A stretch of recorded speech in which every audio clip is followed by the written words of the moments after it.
Welcome to Don't Quote Me on That. One day we will have an intro, but today is not that day. Hi, I'm Eleanor. And I'm Kalina.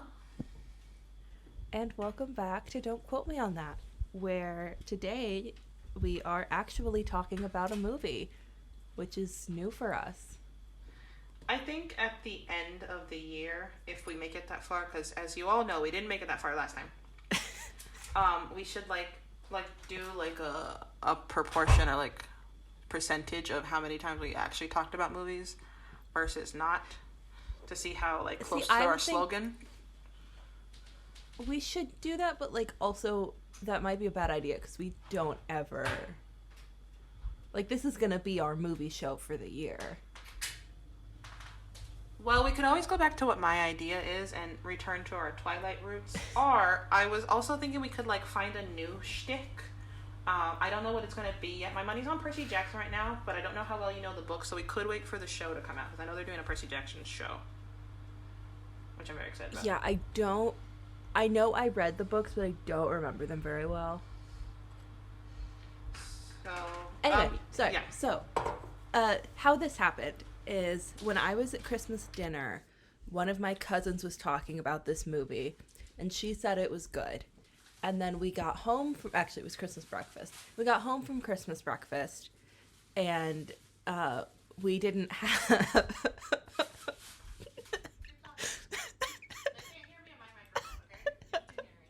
Okay, alright, okay, sorry, I could hear you. The room. I'm on FaceTime with Eleanor right now, for everyone who doesn't know, and I'm trying to make dinner because I just got home from practice. So I ran across the room, where my phone's on one side of the room, so I ran across the kitchen to open up a pack of tomatoes, but the problem is Eleanor could hear me, but you all can't hear me, so if I didn't tell you that, you wouldn't have known.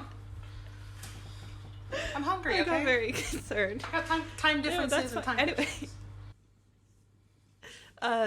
Christmas breakfast.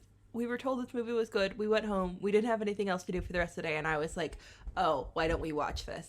And then 20 minutes in, I realized it was the worst idea I had ever had. And so I decided that this is one of the ways I can make Kalina watch it and make her despair like I did. The movie is called Don't Look Up. It came out the 10th on Netflix, I think. Yeah, it's a Netflix movie. Can you say the 10th of what month? Because God knows when this is going to get released. Oh, we've met us. Very sorry. Well, because I was talking about Christmas, so anyway, the 10th of December 2021.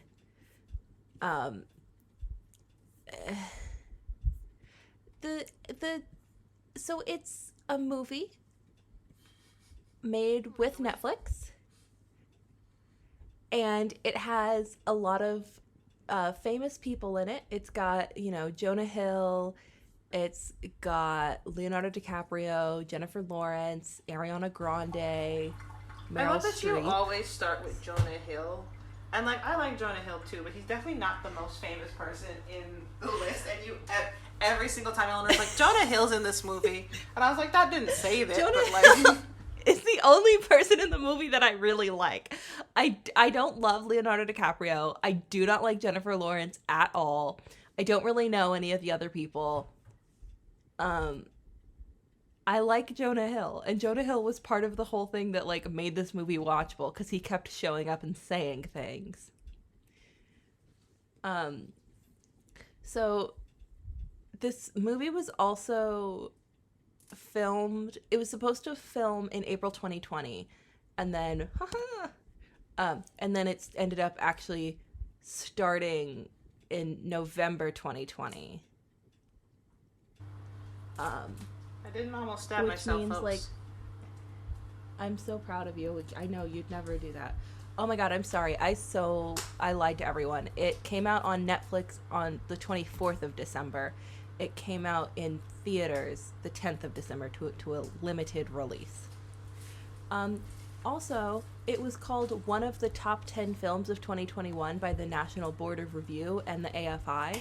And no. I think we need to take their jobs.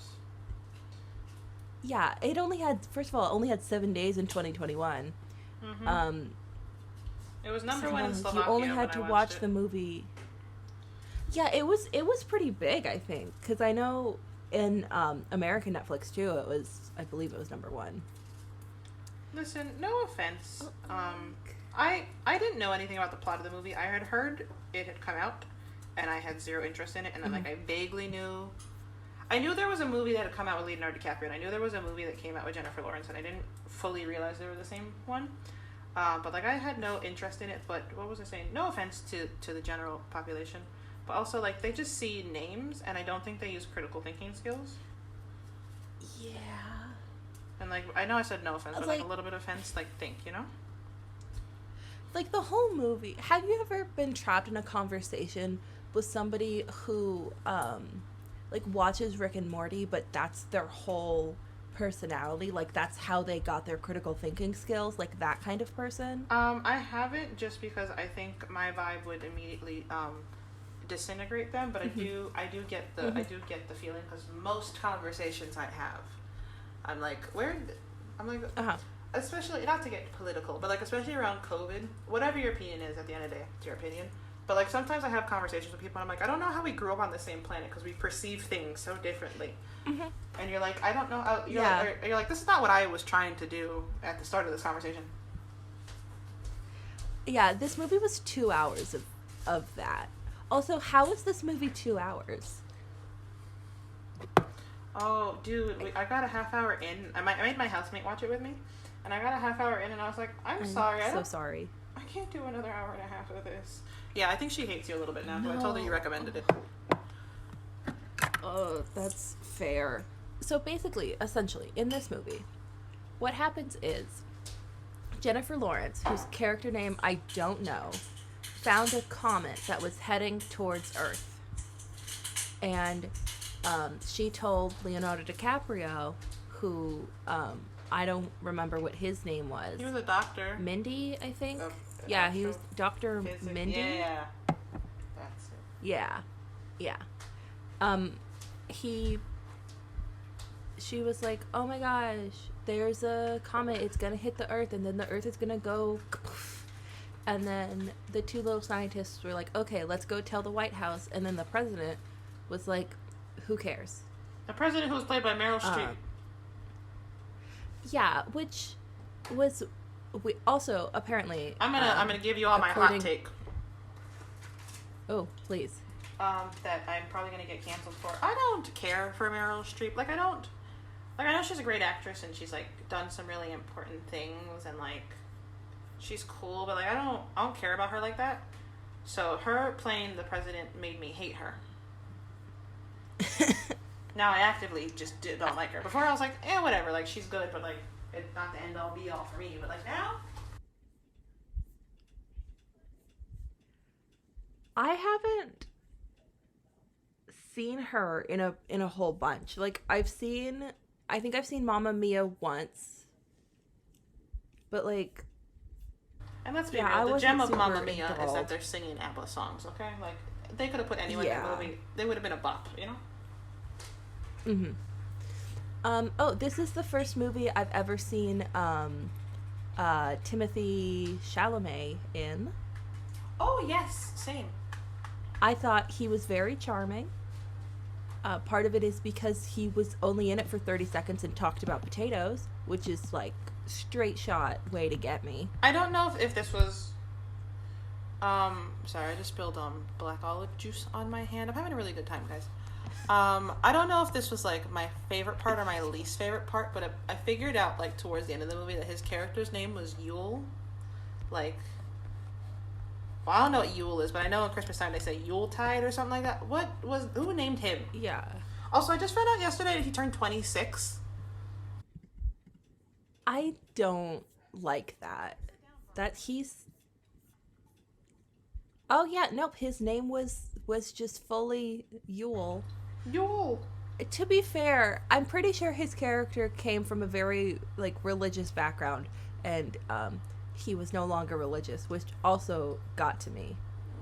Yeah, I think I like that. Timothée Chalamet was just playing my perfect man. Anyway, I think that's probably why. but like also that's a weird name. I would rather he be like have one of the, like the really weird Bible names, you know. I can't think of any, but you know. We're very religious over here. Don't quote me on that. Merry Christmas. We definitely took theology for a year. Mm-hmm. The movie also had, I think, too much Ariana Grande. Oh, wait, back to Timothy Chalamet. Oh, yes. Whose name I wrote differently in my notes every time because I couldn't remember how to spell it.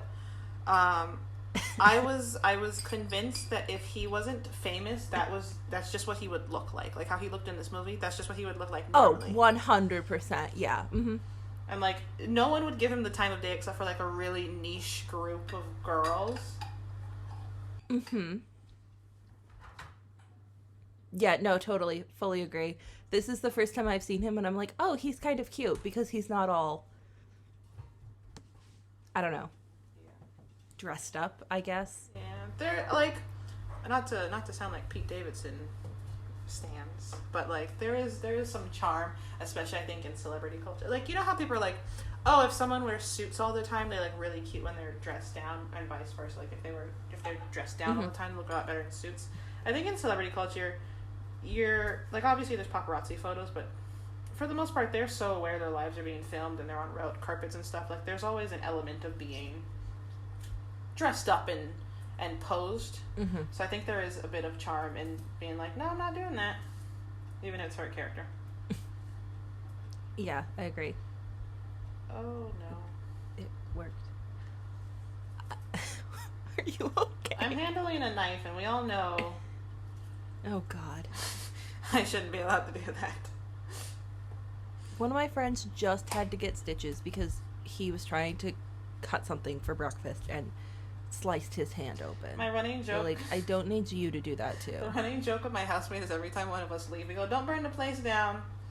And now she's gone for 3 weeks, so. Oh, God. She's not gonna come back to it. She's gonna have to find someplace else to live. Anyway, back to Ariana Grande. I didn't like how much of her was there, and I didn't like the little song she did, and I don't really understand why she was there. And also, you and I had very different experiences. That my favorite part of the movie was, well, not her by herself, but her, and then her fiance was played by Kid Cudi, yeah, and I thought that was genius. And I thought this song was actually pretty good. I was like, and like, this was after I had given up in the film. So I was like, that was like a little bit of a saving grace. It wasn't great, but like, I was like, yeah, this is a little fun. I don't like Ariana Grande that much. So when her song came on, I had also already given up. And I was like, oh, this just made it worse. No, I think I wrote that down when Kid Cudi showed up. I was like, the best part of the movie. This interaction right here. Did you finish explaining the plot of the movie? Absolutely. Of course I didn't. So, okay. So they tell the president, they tell the president that there's a comet coming towards Earth. And the president is like, I don't really care. And then the little scientists end up going on a morning talk show and telling the morning talk show. But the talk show hosts are like, oh, who cares? And then Little Miss Jennifer Lawrence has a little breakdown talking about how, oh my goodness, things are going to blow up and everyone's going to die. And then her boyfriend or fiance, I don't really know, is like, oh. I have a note about that too. I'm going to find, you keep talking, I'm going to find it. Anyway, he puts out an article that's like, you know that crazy girl who talked about the comets? Yeah, I had sex with her. Which, like... Yeah, that was the funniest part of the movie. That's what I wrote down. I said that was the funniest part of the movie.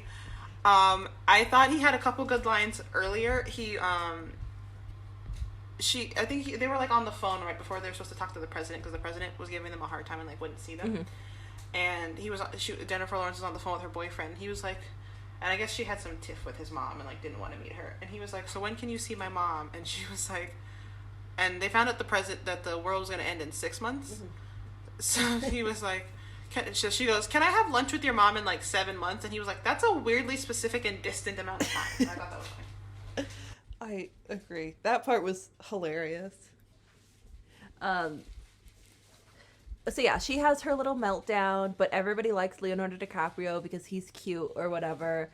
And then nobody really cares about the comet until the president has some, I don't know, the president was off having sex with someone, I think, or some sort of scandal. And then she talks about the comet. She had appointed someone who was like a pedophile, I'm pretty sure. Or Yeah, it was something not good. Like sheriff or something, like some law. Supreme Court, I think. Yeah. But anyway, instead of talking about that, she talks about, oh my goodness, we're gonna kill the comet. But then halfway through, the comet, like, they put a bunch of rockets together to go kill the comet, I guess. But then halfway through, some billionaire is like, no, we can't do that, because the comet is worth a lot of money or something. I was very confused by that part. Like, I still don't really know what was happening there. I think the guy, he was kind of like knockoff Steve Jobs, essentially, but worse. But basically what he was saying was there was like, whatever, he had like really fancy phones, and whatever material they used in the phone, it was like in the comet. So they were going to go, instead of destroying the comet or rerouting it, they were going to break it up into smaller pieces, was their attempt. And then they would mine it, essentially. Okay. All right.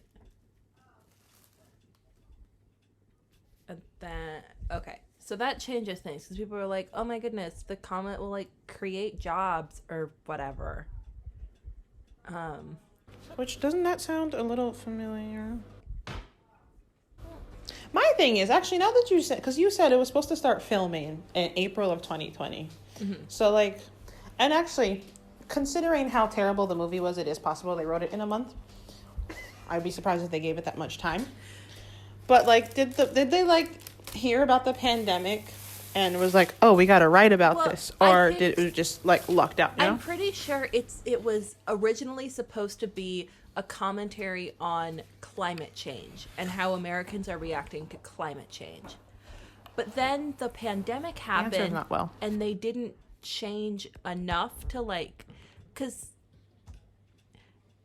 I don't know, Yeah, because I was going to say that it was about a climate thing, but I thought, before I knew when it was written, when it was supposed to start filming all that stuff, I thought it was weird for them to pick a climate crisis instead of, like, I wouldn't have been happy if they had done a pandemic, but, like, I thought it was weird for them to pick a climate crisis because we're also obviously having a climate crisis. You know, it would have made more sense if they picked something kind of not as serious. Yeah, the movie wasn't, like, funny.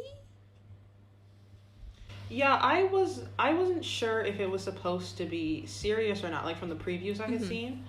Because, again, like, the first one I think I saw, or, like, when I was watching the trailer before I put it on, it was, like, Meryl Streep. So I was, like, expecting it to be serious. Because, like, I know she, like, obviously is capable of doing more than just serious movies. But, like, given her reputation, I would have thought there would have been, like, a little bit. Like, this was, like, really...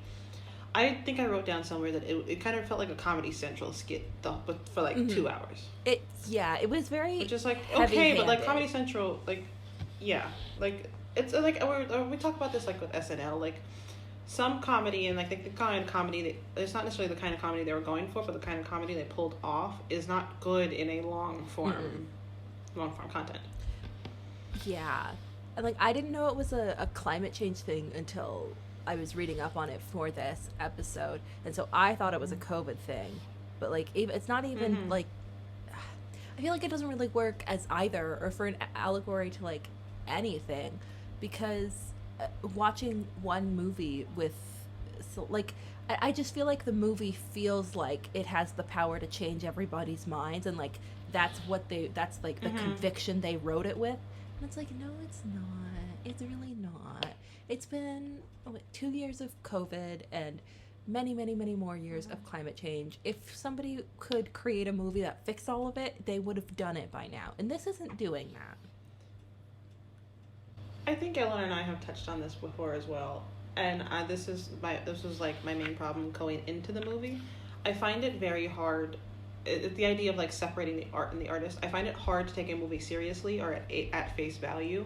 The more famous people are in there, and this movie was like, let's chalk as many famous people as possible, and like, you know, like, I don't know, like Marvel movies, you have like cameos and stuff, but like this movie was like for the most part, every famous person had like a very critical role in the film. Yeah. And I kind of, it's a lot harder to be like, oh, this is a commentary or a work of art, because like with Leonardo DiCaprio and Meryl Streep especially, they are very established as actors who are good at their craft, but not people, they're not, I don't think they're people who participate in social commentary movies all the time, you know what I mean? So it's kind of hard to... Yeah, like movies with big kind of casts like this, it's usually more of like, do you remember, I think it was some Valentine's Day rom-com, like literally called Valentine's Day, and it had like Ashton Kutcher, Taylor, it had like one of everybody. But like, yeah, it was they're either lighthearted or they'll go the complete other way and do like a documentary, but this like... one of my favorite movies, Ocean's 11, which has a big cast, but it's like I don't want to say found family. Basically, they're thieves, and everyone brings something different to the table, and they all team up together to rob a casino. But they all occupy pockets that I think would be kind of similar to almost their real. It's got Brad Pitt, it's got Matt Damon, George Clooney, Don Cheadle, if I'm saying his name correctly, Casey Affleck, Julia Roberts, like a bunch of, like, you know, that's like half the cast right there, and it's all names you even Eleanor would recognize. We all know Eleanor's celebrity radar is not great, but like they all, like, you know, they played very, I want to say one-dimensional, for lack of a better word, character. Like they all had a role they played, whereas here they were like trying to play these full fleshed out things, and I'm like, no, this is Leonardo DiCaprio with the beard. Or like they were like, oh, Dr. Mindy, they love you, they're so cute. And I'm like, that's Leonardo DiCaprio. Yeah.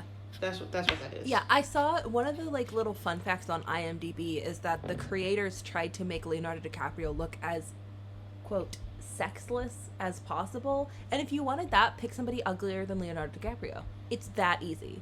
You can't really, like... I don't think he's as cute as people make him out to be, but like you could have picked like anyone else. Anyone else, yeah. Like you can't pick somebody who has a reputation as a heartthrob, like for like ever since he was in Romeo and Juliet, and be like, no, we're gonna put him in glasses, and he's not gonna be sexy anymore. He's gonna be sciencey. Like, that's not how that works. Have you been on the internet? Yeah, honestly. Don't people like love Dr. Fauci? Like, why did you think making him a doctor was gonna like make it better? I'm pretty sure for a while there were people who wanted to hook up with Dr. Fauci. So like, you really could have chosen anyone. Yeah, I only know that from SNL, but I didn't like that fun fact. Oh no, not at all. That's where I know it from too. So we might be lying to you.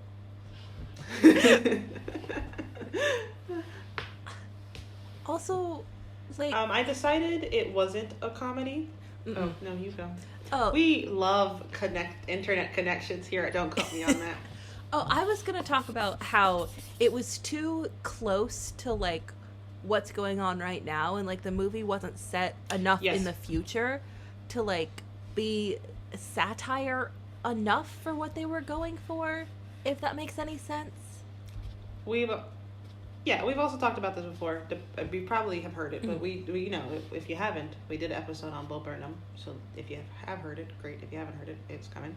But we talked about how like no one wants to sit down and watch a movie about what is actively going on. I don't think they tried hard enough, especially considering it wasn't even supposed to be about COVID. It was initially about climate change. Yeah, I feel like they didn't do anything to separate themselves, and I like felt like they were over explaining things, and I can't think of a concrete example, but they were over explaining, and you know, Eleanor and I's rule is if you have to explain your joke, it's not funny. Yep. Like I think like in the first 10 minutes, about 3 or 4 different times they were like, there is a comet coming to Earth and we have 6 months to live and we have to tell everyone, and they did that just like almost word for word. Yeah.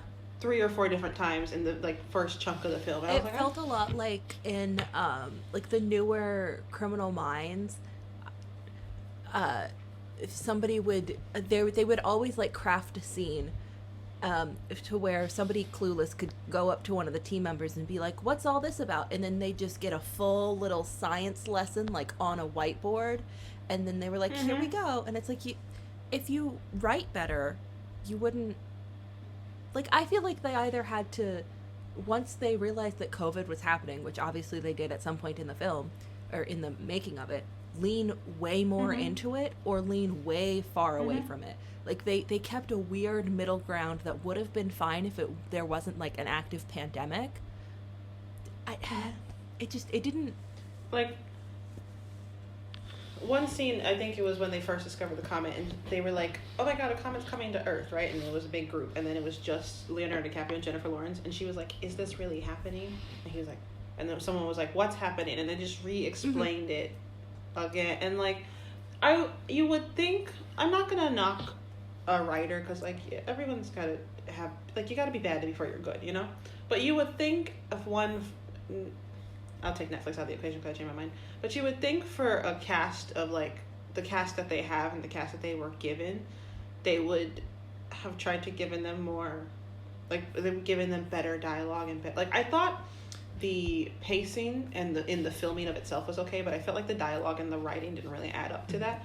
And you would think, one, you have these experienced actors, they would bring something to the table to counteract that, and two, you have these experienced actors, you want to utilize them and not subject them to the foolishness that you subjected all of us to, and you didn't. You just didn't.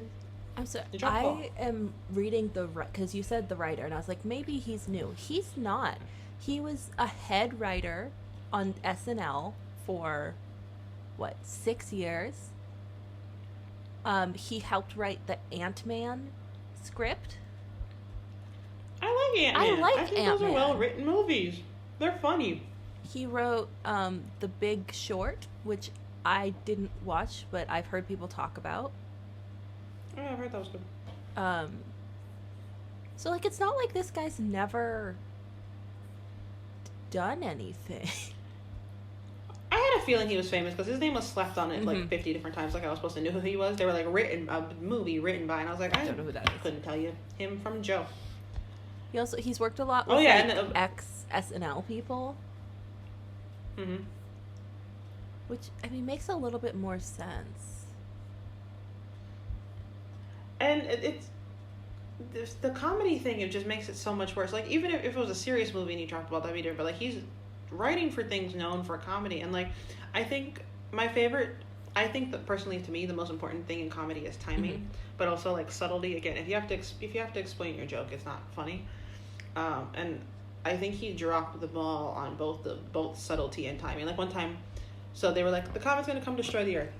Now they're waiting for the president. They're like, are we really going to be able to tell the president of the United States there's a comet coming to kill the Earth in 6 months? You just went over that 5 minutes ago. And it's not like... And it's like, yeah.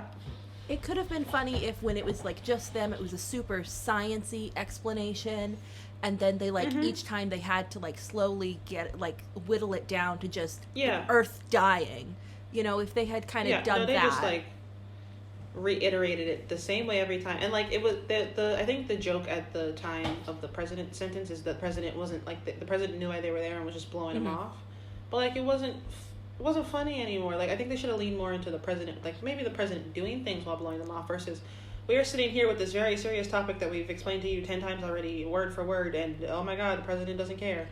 And like I get that she was supposed to kind of be like Trump-esque in like the sense that, you know, she didn't really know what she was doing, but like you can't be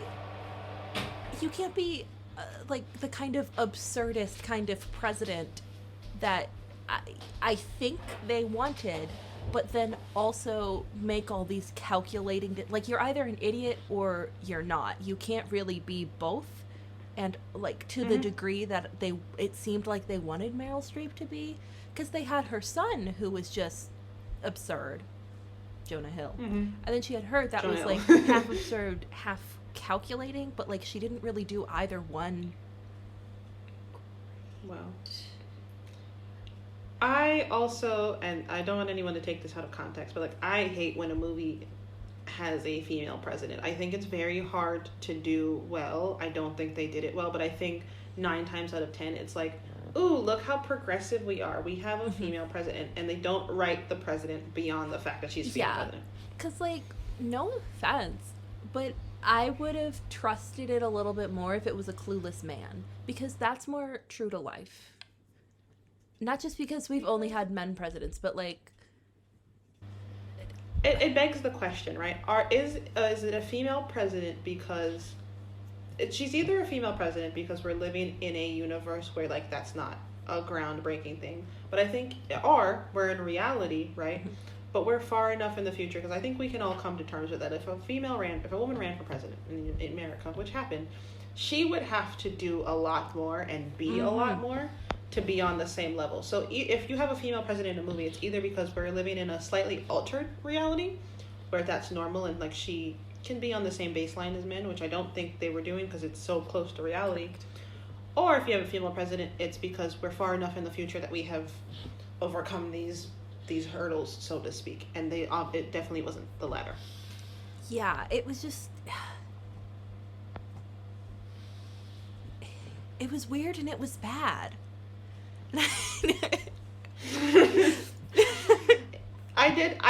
So about half an hour in, I said I can't do another hour and a half of this, so I did try to stick to writing down the funny moments, which, like, they had some good one-liners. Yeah. Like, one thing I liked was Jennifer Lawrence's character. She was counting down to the end of the world, and she used a diet app. She did. So she was like, impact is when my diet ends.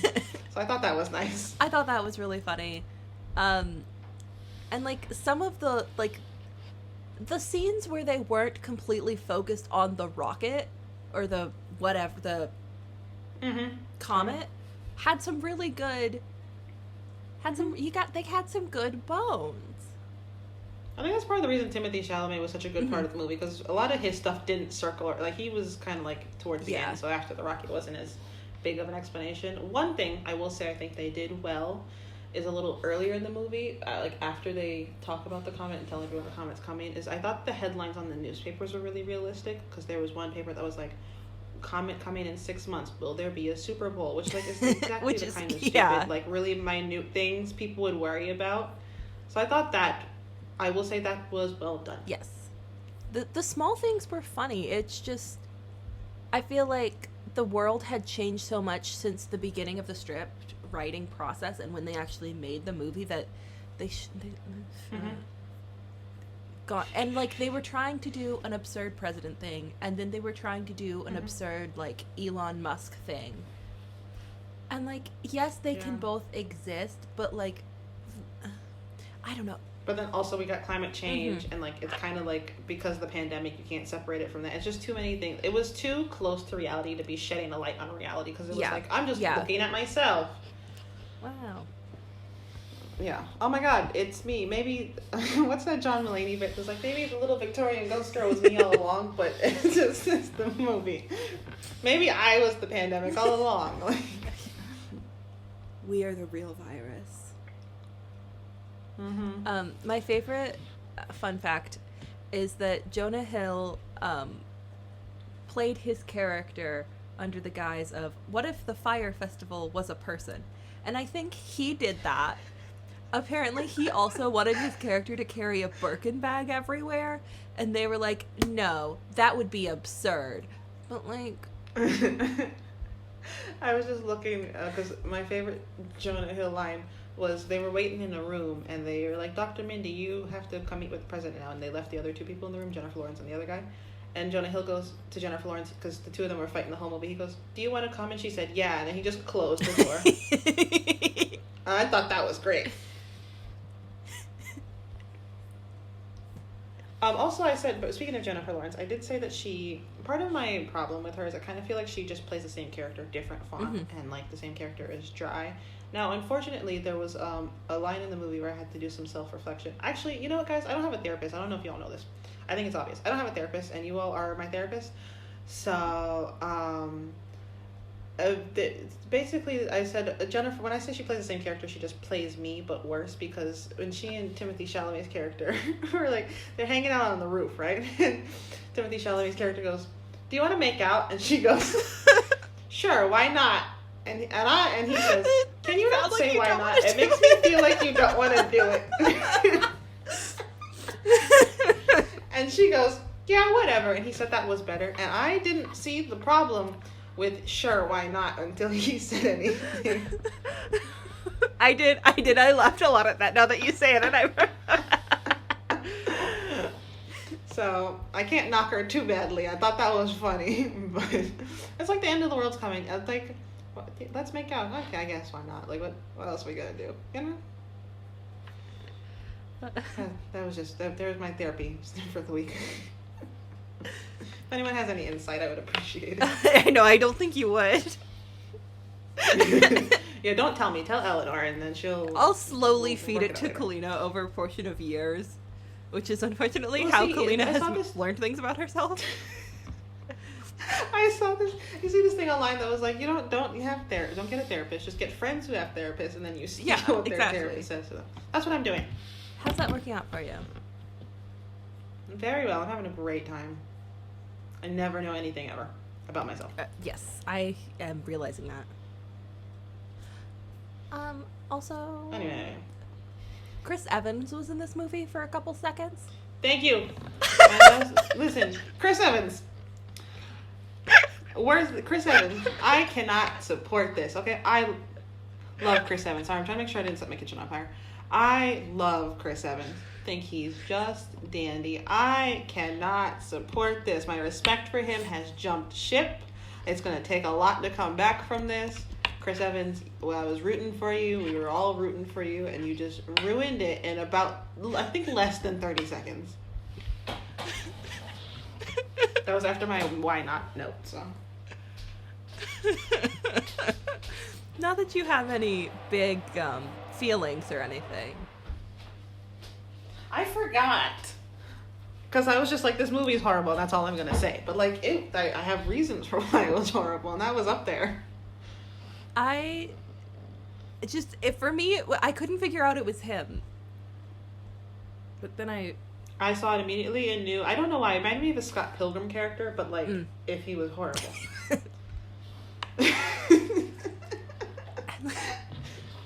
In the little credits scene, there's a bunch of little things that, like apparently in the very end, there was a bronze bull, which is like a Bible flashback to where like a golden calf represents the false gods. And it's like, how are you going to put that much detail into the end and then not... Also, apparently, during the little ending montage before the comet comes to Earth, there's a snapshot of two people naked in a bed together, and that's just pulled from somebody's Pornhub. Like, literally. They, like, named her and everything on the little IMDb page. And, like, how did that go? Like, first of all, what intern's job was that to just find the perfect amateur couple? It was a good day for somebody. And, like, do you have to email them? They put so much detail and then, like, didn't connect any of it. Like, they were like, it was like everyone had like a little piece, like 1 minute they worked on and put their whole heart and soul into it, but never talked to anyone else about the rest of the film. Take the realistic headlines, right? And then there was this whole thing where, remember that we were saying the comet was supposed to create jobs? Mm-hmm. So the president was trying to convince everyone not to basically destroy the comet, to let them go up and split it into pieces, even though it was dangerous and probably going to kill them. And one of the things that the rhetoric was, they want you to look up because they want you to be afraid, which was like the whole premise, the don't look up. But I thought that was too realistic, and it's hard for me to, like, I thought it was very realistic, which was good. They did their research, that is how people would react. But it was too realistic because I can't laugh at that. No. Because I've seen COVID posts that sound exactly like that. Or like... They want you to wear the mask, or they want you to have your, like here in, I don't think they do it in America, but in Europe they have like a green pass, which you have your COVID stuff on. They want you to have that so they can track you. No, I just want to make sure you're not carrying a deadly disease that might murder everybody. If you have a cell phone, sorry, buddy, you're being tracked. Like, I don't know this why is- you this think is- they're this going to is be not sinister the about big it. move. They just put a touchscreen on something, and you're like, yeah, that's fine. Like Face ID. Your face is out there. Also, apparently, Matthew Perry, who played Chandler in Friends, was supposed to be in this movie, and there's paparazzi photos of him, Jonah Hill, and a Kid Rock impersonator. I think we should be able to see that. I think that should be released. Not even in I don't condition. think I would ever watch Friends again. Not even like in connection with the movie. Just put it on YouTube. Okay. Real quick back to Timothy Chalamet, because I think we bumped to the end of the movie because the movie was there wasn't a lot of like the movie was really long, but really not a lot happened. Oh, there was like this whole thing, and like so the whole thing was Leonardo DiCaprio was cheating on his wife with the talk show host, which just didn't make any kind of sense at all. Like Like, they didn't I don't know why like they each put that other. plot They in weren't there. having fun. They gave it so much, again, back to the detail, they gave it so much attention and detail, and it realistically had no bearing on the plot or like anything. And then to his speak of. wife comes and is like, "Stop sleeping with my husband." And then she's like, "Oh, okay." And then he and his wife just like are fine. Well, no, she came, right? And then she threw all the medicine at him. She was like, have fun taking care of him. And she was like, I bet you feel bad about sleeping with another woman's husband. And the lady was like, no, I don't. And then they broke up because, I don't remember, he was in the back of the car, the FBI car for some reason. But him and the talk show host lady broke up, and then they were like, the world's ending, let's go to, and then he brought Jennifer Lawrence and our boy Yule, Timothy Chalamet, to his wife's house. And his wife just let him back in, and then they had dinner. Yeah, and then they had dinner while the world ended. And like, I would still look. Timothy Chalamet had a good prayer. He did. At that He dinner. did have a that good was, prayer. I thought that was pretty cool. I thought that was one detail that was done well. Was like, oh, I used to be religious, and now he's like, I had to find my own path to God. I thought they followed that through. I thought that one person was working on Yule the whole time. Yeah, everyone else. No idea. Also, apparently, Jennifer Lawrence had a broken tooth the whole time that they had to CGI in because of COVID. She wasn't allowed to get dental work. This movie was not that important. We could have waited. You could have actually. I think the broken tooth might have made it better. Yeah, she was supposed to be a kind of woohoo scientist. You can give her.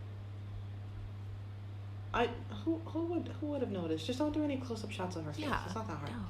Also, like the micro bangs, unnecessary. She did not need the turf bangs. She's already bad enough as a person. We don't need to make it worse. Oh,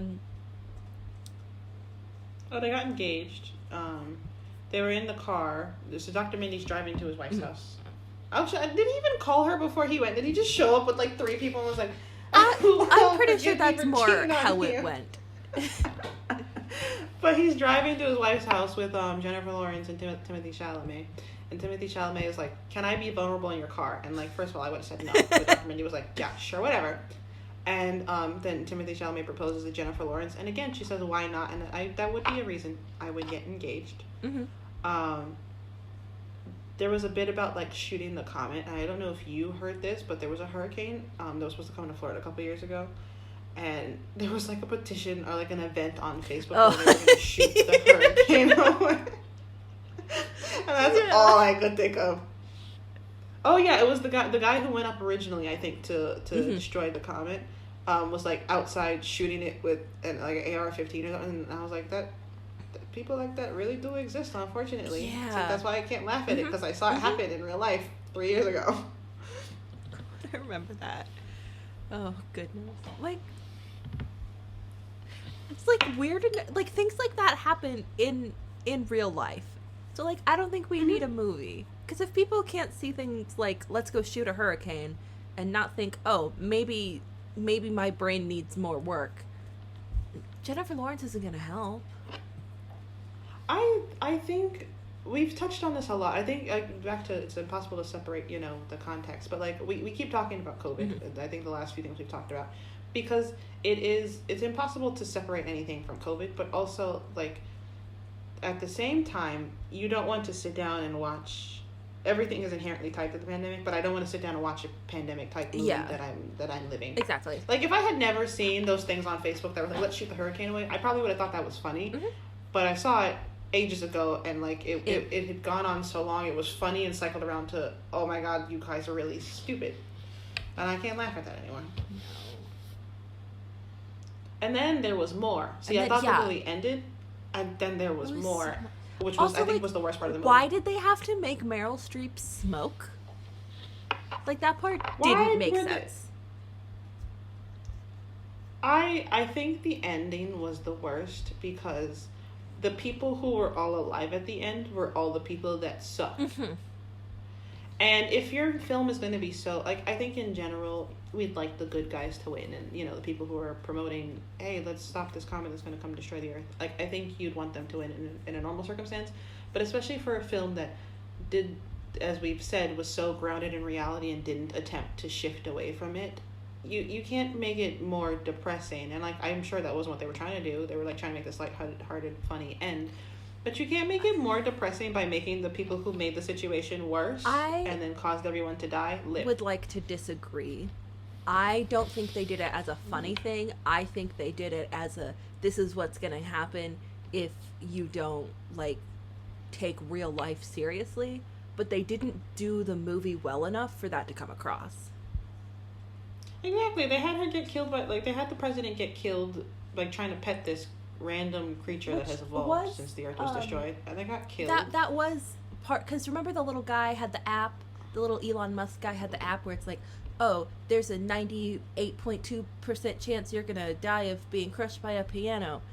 He told Meryl Streep that she's gonna get eaten by this creature, and then at the very end the little creature came out and ate her. So I thought that was kind of funny, but like, also it wasn't enough. Also, they're all naked, so it was really hard to take it seriously. Like, why did they have to get Why naked did they have to give Meryl Streep a tramp stamp? Can we talk about that? Yeah, it's just... Poetic justice is necessary. Even if it's not realistic, I think if your art is going to imitate life so closely, you have to have poetic justice, because otherwise, again, we're just going to sit down and watch, oh my god, I'm living this. You know? The corrupt system wins, and, like, what's the point? Like, not to age myself, but, like, that's, I think, you know, when we were younger and, like, you had all those YA dystopian novels, like the Hunger Games and stuff, there's a reason they did so well. It's because people were like, oh, this, like, even if they didn't recognize it, there's this system that's not well, and we rise up and fix it. We don't just sit down and let the system keep doing what it was doing the whole time. Yeah, there's typically a happily ever after, and, like, because the rest of the movie was so bad, it needed a real one. Yeah, everything was compound. Like, again, like, I can see your point. It might have been better if the rest of the movie was done well, but, like, it was just, like, you can't build a house on a rocky foundation, for lack of a better example. Like, the bottom was bad, like, sand, and, like, we're trying to put more sand on top of the sand. We can't do anything with no, it. like... And then they were like, here's a giant roof. That's not gonna hold up. I agree with how... I can completely understand how you got to your conclusion, and I can agree with it, but I think... Also, it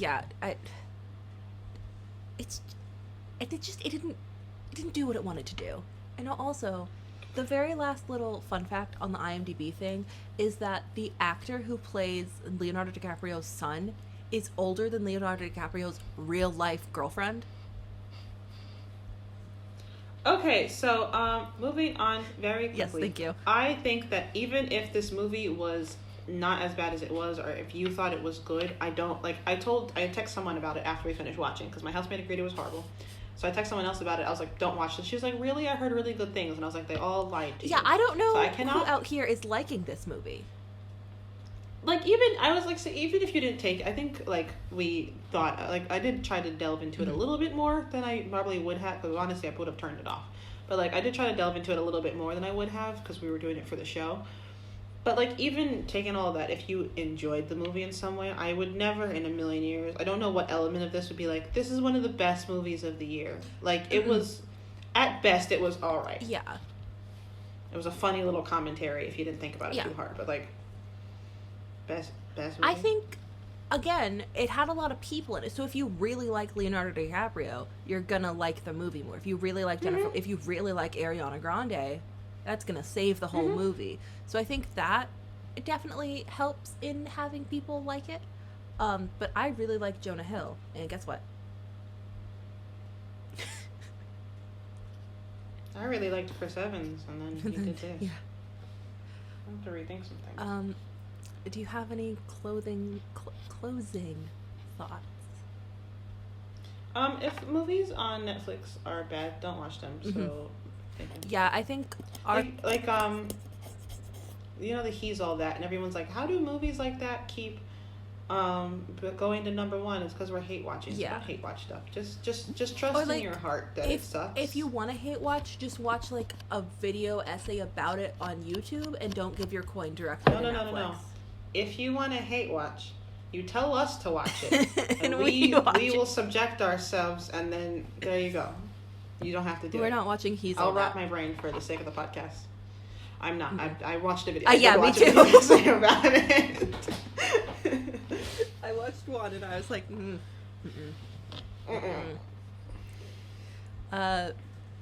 clothing thoughts. This movie was bad. I think it would have been better if they gave Jonah Hill a Birkin bag, though. Yeah, or they just waited. Yeah.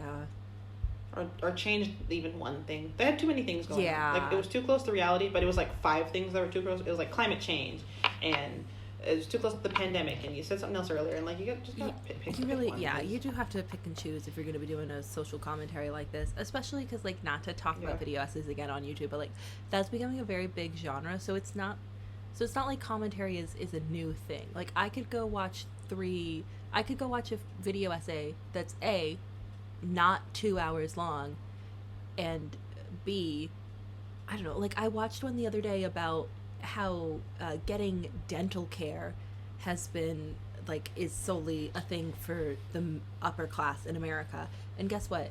That was super close to reality, because it was reality, and it was still a lot more entertaining than whatever this was. Also, if you're gonna do, like, I think comedy is a great... Comedy is not just funny, especially nowadays. Mm-hmm. Comedy is, I think, almost inherently social commentary. There's so many other options to do it better. Yeah. Like, it's been seen time and time again in multiple different formats. Or like, even with the lady president, since they didn't do it right, if they even wanted to, like, play into that and have her be on their side, but people were like, oh, maybe she's just on her period, or whatever, the jokes they make about lady presidents, like.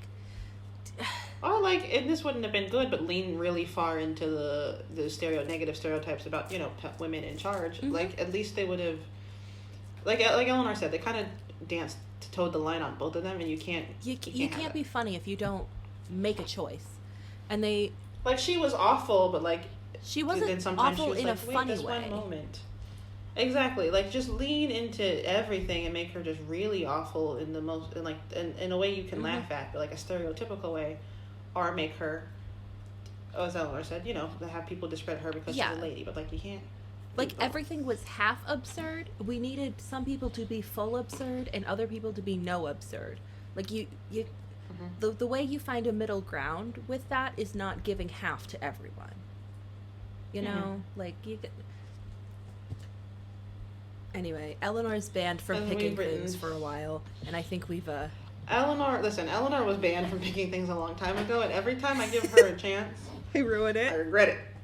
But I didn't have any ideas, so thanks to Eleanor. So, this is what you get. We will be back, hopefully with something we actually like. Mm-hmm. I think we had more interesting things to say about things we didn't like, though. Yeah, that is true. But I would still like to watch something that I like. Yeah. If you have anything you think we might like, so anything that's like the complete opposite of what we just described to you, please recommend it to us. And, you know, what the kids say, like, comment, and subscribe. We're young people. Yeah, we are. I'm gonna go knit now, so. Oh, I have to go take my afternoon naps. So, this has been Don't Quote Me on That. I'm Kalina. And I'm Eleanor. And we'll see you next week. Yeah. Ciao.